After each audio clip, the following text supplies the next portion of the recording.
Hello friends, இங்கே பாருங்க, இன்னைக்கு நல்ல மழை. இந்த கிளைமேட்டுக்கு நம்ம பொரி வறுத்து சூடாக சாப்பிட்டா சூப்பராக இருக்குங்க. இப்போ இதை பாருங்க, கொஞ்சம் பொரியும் கொஞ்சம் மூக்கு கடலையும் கலந்து வச்சுருக்கேன். இப்போ அதை நம்ம வறுப்போம். இப்போ பாருங்க, கொஞ்சம் போல் தேங்காய் எண்ணெய் ஊற்றிருக்கேங்க. பொரி வறுக்கிறது தேங்காய் எண்ணெய் நல்லா டேஸ்ட்டாக இருக்கும். இப்போ எண்ணெய் காஞ்சிருச்சு. கொஞ்சம் போல் கடுகு, அதோட 5 வரமிளகா போட்டிருக்கேன்.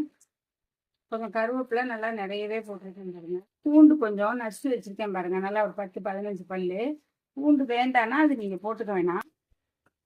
கொஞ்சம் போல கலருக்காக மஞ்சத்தூள் போடுறேன் பாருங்க. போட்டாச்சு பாருங்க பொடி. இதோட லைட்டா உப்பு போட்டுக்கலாங்க. உப்பு வேண்டாங்கிறவங்க உப்பு போட வேண்டாம்.